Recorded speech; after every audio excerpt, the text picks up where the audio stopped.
তোমরা যদি এগুলো 100% ফলো করতে পারো তাহলে আমি তোমাকে গ্যারান্টি দিয়ে বলতে পারি যে তোমরা অবশ্যই মেডিকেলে চান্স পাবা ইনশাল্লাহ। আর যদি তোমাদের বিশ্বাস না হয় তাহলে মেডিকেল ভর্তি পরীক্ষার রেজাল্ট দেওয়ার পর অবশ্যই কমেন্ট বক্স এসে একটু চেক করে যাবা যে আসলে আমার কথাটা কাজে এবং তোমাদের ফলাফলের মিল আছে কিনা। আসসালামু আলাইকুম, আমি Mohammad Shahidul Islam, MBBS fourth year, Shaheed Suhrawardy medical college. আজকে আমি তোমাদের সাথে শেয়ার করব যে তোমরা এই সামনে যে ভর্তি পরীক্ষা আসতেছে, মেডিকেল অ্যাডমিশন টেস্ট, এইটার জন্য তোমরা কিভাবে প্রিপারেশন নিবা। তোমরা কোচিংয়ে যারা কোচিং জয়েন হবা তারা কিভাবে পড়বা, যারা কোনো কোচিংয়ে ভর্তি না হয়ে সোলি বাসায় পড়তে চাও তারা কিভাবে প্রিপারেশন নিবা। তো এই সকল জিনিসই আজকে আমি তোমাদেরকে বলবো। তোমরা যদি এগুলো 100% ফলো করতে পারো তাহলে আমি তোমাকে গ্যারান্টি দিয়ে বলতে পারি যে তোমরা অবশ্যই মেডিকেলে চান্স পাবা ইনশাল্লাহ। আর যদি তোমাদের বিশ্বাস না হয় তাহলে মেডিকেল ভর্তি পরীক্ষার রেজাল্ট দেওয়ার পর অবশ্যই কমেন্ট বক্স এসে একটু চেক করে যাবা যে আসলে আমার কথাটা কাজে এবং তোমাদের ফলাফলের মিল আছে কিনা। তো চলো আমরা শুরু করি। তো দেখো, medical admission test master plan. তো মাস্টার প্ল্যান কেন বলছি, এইটা যদি তুমি একদম 100% ইফোর্ট দিয়ে ভালো মতো পড়ো তাহলে ইনশাল্লাহ চান্স পাবা। তো দেখো, দুইটা ক্যাটাগরিতে ভাগ করছি। তো বেশিরভাগ স্টুডেন্টে কি করে, কোনো না কোনো কোচিংয়ে জয়েন হবে, আর অল্প কিছু স্টুডেন্ট আছে যারা কোনো কোচিংয়ে আর কি অ্যাড থাকবে না। তো আগে মেজরিটি নিয়ে বলে নেই। দেখো, তোমরা যারা কোনো কোচিংয়ের সাথে যুক্ত থাকবে, তো কোচিংটা আসলে কেমন কোচিং আমি বুঝাইতেছি। ফুল ব্যাচ যেখানে ভর্তি হও অথবা শুধুমাত্র এক্সাম ব্যাচে ভর্তি হও, এই ক্যাটাগরিটা হচ্ছে এইখানে। তো দেখো, এইখানে তোমরা কি করবা, এইখানে তোমাদের তেমন কোনো কষ্ট করার নাই। এটা তোমরা জাস্ট কোচিংটাকে যদি ভালো মতো ফলো করো তাহলেই তোমার প্রিপারেশন একদম 100% হয়ে যাবে। তো কিভাবে ফলো করবা, তো তাদের যে পরীক্ষা রুটিনটা দিবে বা যে শিডিউলটা দিবে সেই শিডিউল অনুযায়ী তুমি কি করবা, তোমার তোমার রুটিনটা সাজাবা। মনে করো তাদের এইটা সময় দিচ্ছে 3টা থেকে মনে করো 6:30 বা 7টা, এই পর্যন্ত বিকালের এই সময়টা তারা এই সময় দিছে যে প্রথমে 1 ঘন্টা বা আধা ঘন্টা এক্সাম হবে, যেটা কমনলি হয়, এবং তার পরবর্তীতে নেক্সট এর পড়ার ক্লাসটা হবে। তো এইটা বেশিরভাগ কোচিংই আর কি ফলো করে। তো এই জিনিসটা মাথায় রেখে তুমি এর পরে এবং এর আগেই তোমার মানে দৈনন্দিনের রুটিনটা সাজাবা। কিভাবে সাজাবা, এখানে খেয়াল রাখবা কোনো ফালতু সময় যাতে নষ্ট না হয়। একটা সেকেন্ডও নষ্ট করা যাবে না এই সময়তে। তোমরা এই সময় নামাজ কালাম পড়া, খাওয়া দাওয়া, গোসল করা এগুলো বাদ দিয়ে কোনো সময় নষ্ট করবা না। অনেকেই আসো মুভি ফ্রিক্স, টিভি সিরিজ দেখো সারাদিন, এই সময়টাতে বন্ধ করো। তো আমার কথা বলি, তোমাকে আমি যখন মেডিকেল অ্যাডমিশন টেস্টের জন্য প্রিপারেশন নেই, তো আমি অনেক ড্রামা, টিভি সিরিজ, মুভি দেখতাম। কিন্তু ওই যে 3 মাস সময় আমি ঠিক করে রাখছিলাম যে এই 3 মাস একদম ভালো মতো পড়বো, ওগুলা কোনো কিছুই আর কি আমি দেখবো না। এবং লিস্ট করে রাখছিলাম যে মেডিকেলে চান্স পাওয়ার পরে এই এই জিনিসগুলো দেখবো। তো দেখো, এই জিনিসটা তোমরাও করতে পারো যে এই সময় উল্টাপাল্টা কোনো সময় নষ্ট করবে না। তুমি যদি ইফোর্ট দাও ভালো মতো তাহলে দেখবা যে সময়টুকু আছে মনে হবে না আরেকটু সময় থাকলে আমি আরেকটু ভালো মতো পরীক্ষা দিতে পারতাম। তুমি সময় নষ্ট করার টাইমই পাবা না যদি ভালো মতো পড়ো।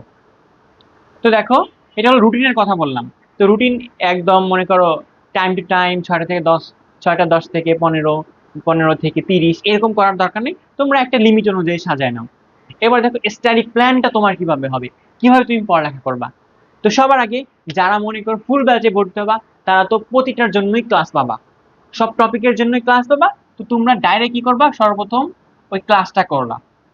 আর যারা মনে করো কোনো কোচিং এ ভর্তি হবে না তারা তো মনে করো ওই ক্লাসটা পাবা না। তো তোমরা ইউটিউব থেকে, টেলিগ্রাম থেকে, ফেসবুক থেকে ফ্রি যদি ক্লাস পাও তাহলে সেই ক্লাসটা করবা, অথবা দরকার নেই তোমরা বই পড়া শুরু করে দিবা। তো সবার আগে ক্লাস করলা।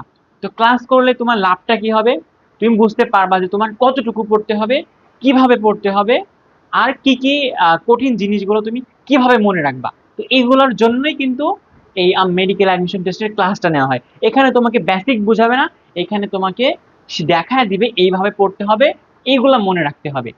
তো এই ক্লাসটা করার পরে তোমরা কি করবা, তোমাদের যে টেক্সট বই বা মূল বই বা দাগানো যে বইটা আছে সেইটা পড়বা।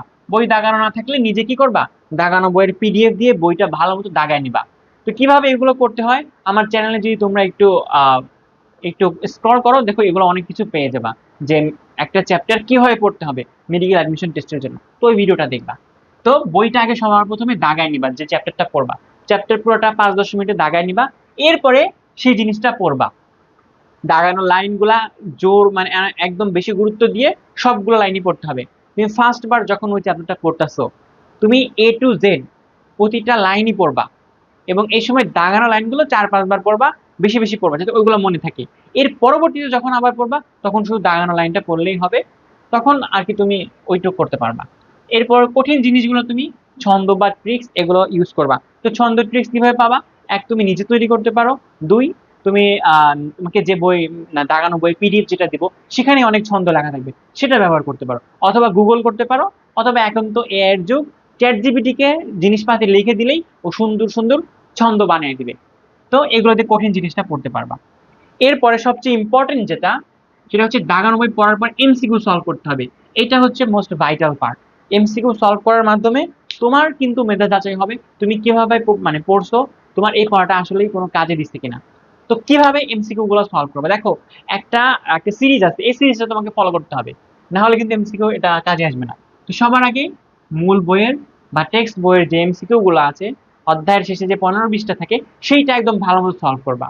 তো এটার ক্ষেত্রে যে মূল বই যেগুলো নিছো, তো তুমি 2-3টা রাইটারের বইয়ের MCQটা সলভ করার ট্রাই করবা, তাহলে আর কি বাদ যাবে না একটা শিশু, মানে একটা MCQ বাদ যাবে না। ঠিক আছে, আমার পরীক্ষার সময় মনে করো রসায়নে আমি হাজারি স্যারের বইয়ের সব MCQ সলভ করে গেছিলাম, কবির স্যারেরটা কিন্তু করিনি। তো কবির স্যারেরটা না পড়ার কারণে ওইখান থেকে যে 5-7টা দিছিল ওগুলো একটাও কিন্তু আমার কমন পড়ে নাই। তো ওগুলো যদি পড়ে গেতাম তাহলে কিন্তু আমার মার্কস আরো বেশি আসতো।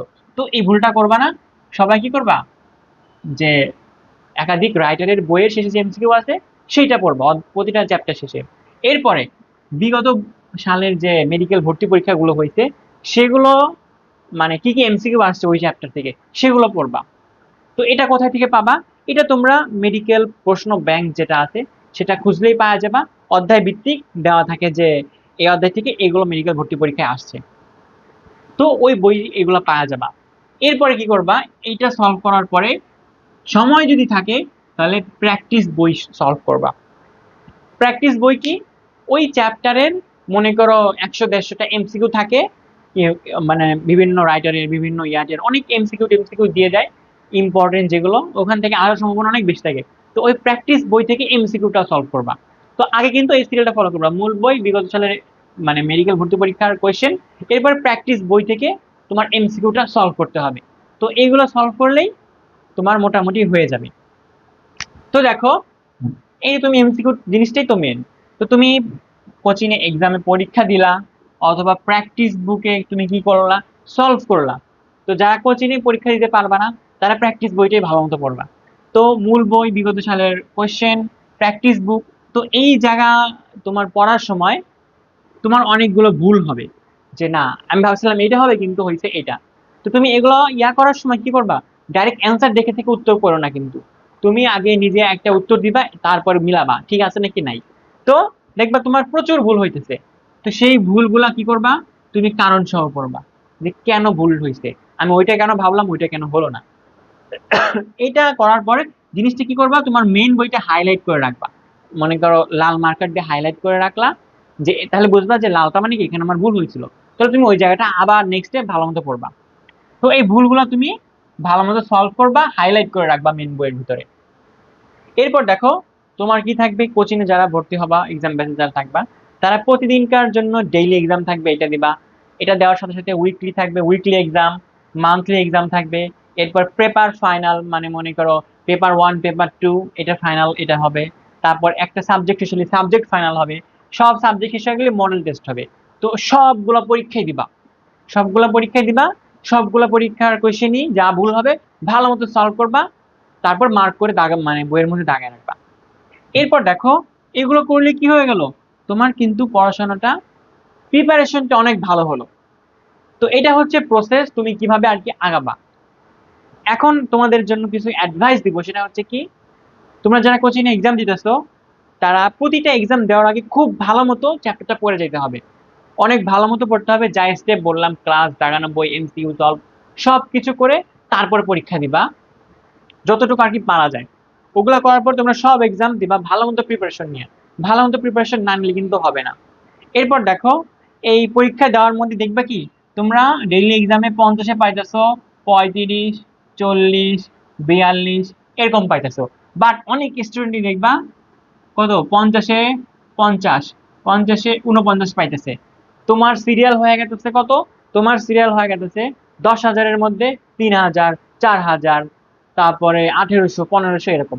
তুমি টপ 500-এর মধ্যেও আসতে পারতেছো না। তো বিষয়টা নিজের কাছে অনেক খারাপ লাগবে। আসলে এটা খারাপ লাগার কোনো তোমার এখন বিষয় না। তোমার এখন যে জিনিসটা হবে, তোমার যা ভুল হয়েছে, যতগুলা ভুল হয়েছে, তুমি অতগুলা নেক্সটে আর জীবনে ভুল করবা না, ওইরকম ভাবে পড়বা। তাহলে কি করবা, 15টা এখানে ভুল হয়েছে, তুমি 15টা কারণ সহ খুঁজে বের করে পড়বা, তারপর সেটা বইতে মার্ক করে রাখবা, নেক্সট যাতে আর জীবনে ওইটা ভুল না হয়। তাহলে এটা করার মাধ্যমে কি হলো, তুমি বুঝতে পারলা যে হ্যাঁ, তোমার ওই চ্যাপ্টারটা আরো ভালো মতো পড়া উচিত ছিল। তোমার ওইভাবে না আগিয়ে অন্যভাবে আগে পড়লে তোমার তাড়াতাড়ি শেষ হতো, অনেক পড়া তুমি পড়তে পারতা। তো তুমি নেক্সট চ্যাপ্টারে সেটা অ্যাপ্লাই করতে পারবা। আর মার্কের দিকে এই সময়টা তাকায়ও না, মার্ক কম থাকুক অসুবিধা না, বাট এইটা ট্রাই করবা। তুমি আজকে 35 পাইছো, কালকে 36 পাবা, তারপরে 37 পাবা, তারপরে 40 পাবা। বাট একদিন 40 পাইলা, একদিন 30 পাইলা, তাহলে বুঝবা তোমার পড়াশোনায় ঘাটতি আছে। তুমি একটু একটু করে আগাতে যাও। তোমার এই 50-এ 48, 49 পাইতে হবে না, তুমি 40-র উপরে রাখার ট্রাই করো, তাহলেই তোমার হয়ে যাবে। আর এই সময়টা নিজে নিজে অনেস্ট থাকবা, কোনো প্রকার ফাঁকিবাজি করবা না। মনে কর ভালো মতো না পড়ে গিয়ে পরীক্ষা দিতে যাবা না, তারপর পরীক্ষার মধ্যে গিয়ে নকল করবা না, একজন আরেকজনটা দেখে লিখবা না। এই জিনিসগুলো করলে কিন্তু নিজেকে নিজে যাচাই করতে পারবে না। তো এইগুলো মোটামুটি ফলো করলে তোমার কিন্তু প্রিপারেশন 100% হয়ে যাবে। তো এইটা তো বললাম যারা তোমরা কোচিং এ আসো, তোমার অনেক প্রিভিলেজ থাকবা, কারণ তোমরা ক্লাস পাবা, তারপর তোমরা বিভিন্ন বই পাবা প্রিপারেশনের জন্য। কিন্তু যারা আমরা বাসায় প্রিপারেশন নিব, তাদের কি হবে?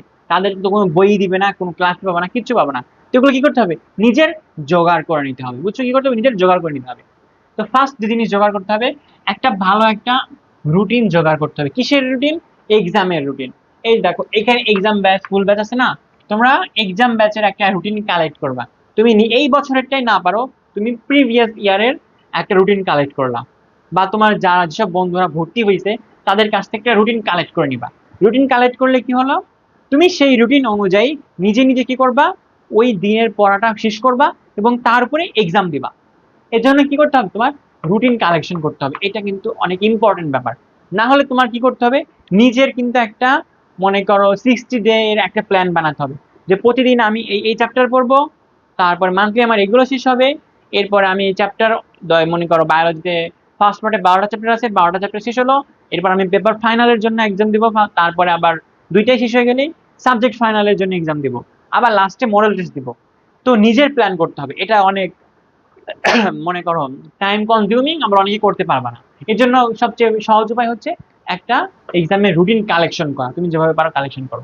এবার হচ্ছে ক্লাস করা। তো মনে করো মেডিকেল অ্যাডমিশন টেস্টের ক্লাসটা আর কি একটু অন্যরকম, তোমরা এইচএস যেমন পড়তে তার মতো না। তো এই জন্য কি করবা, তোমরা ইউটিউবে অনেক ফ্রি ক্লাস পাবা, ওই ক্লাসগুলো করতে পারো, বা টেলিগ্রামে করতে পারো। এগুলো করলেই আর কি হয়ে যায়। আবার অনেকে ক্লাস লাগেও না, কারণ যারা এইচএসতে খুব ভালো মতো পড়ছে তারা আর কি এমনি বুঝে যাবে যে এইভাবে আমার করতে হবে। তো আসলে এই জিনিসগুলো, বা তাদের এই কোচিং ছাড়া মেডিকেল অ্যাডমিশন টেস্ট, এইটা ভর্তি পরীক্ষার প্রস্তুতি নিলে পারেও চলবে। কাদের আসলে এই ক্লাসগুলোর দরকার নেই বা এই কোচিংগুলোর দরকার নেই, এক, যারা হচ্ছে এইচএসসির সময় প্রি মেডিকেল কোর্সগুলোতে ভর্তি ছিল, তোমাদের এই মনে করো মেডিকেল অ্যাডমিশন টেস্ট কোচিং করার কোনো দরকারই নাই। তোমরা জাস্ট কোনো একটা এক্সাম ব্যাচে ভর্তি হয়ে যাও, সেটা অনুযায়ী পড়াশোনা করো। এরপরে আর কাদের, যারা মনে করো সেকেন্ড টাইমার, তোমরা ফার্স্ট টাইমে মেডিকেল অ্যাডমিশন টেস্টের জন্য কোচিং ভালো মতো করছো, এখন আর তোমার দরকার নাই, তুমি এখন বাসায় প্রিপারেশন নাও, ভালো মতো এক্সাম দাও। এরপর হচ্ছে যারা এইচএসসি তে খুব ভালো মতো পড়ছো, একদম মেইন বইয়ের সাথে কানেক্টেড ছিলা, বায়োলজি বইগুলো ভালো মতো পড়ছো, এরপর কেমিস্ট্রি বোর্ড বইগুলো ভালো মতো পড়ছো, ফিজিক্স বোর্ড পড়ছো, যারা ওগুলো পড়ছো তাদেরও কোচিং এ ভর্তি হওয়ার দরকার নাই, তোমরা বাসায় প্রিপারেশন নাও। ঠিক আছে? তো বললাম রুটিনের কথা, ক্লাসের কথা। তাহলে এবার আমার বুক কালেকশন লাগবে।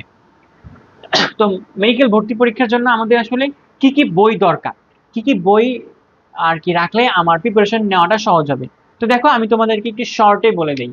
তো দেখো আমাদের সাবজেক্ট 5টা: বায়োলজি, কেমিস্ট্রি, ফিজিক্স, তারপর ইংলিশ, আর হচ্ছে জিকে, তাই না? তো বায়োলজির জন্য তো 2টা পার্ট। ফার্স্ট পার্টের জন্য আবুল হাসান স্যারের বই, একটা বই থাক, আর কোনো বইয়ের দরকার নেই। এরপর সেকেন্ড পার্টের জন্য মেইন রাখবা গাজী আজমল স্যারের বই।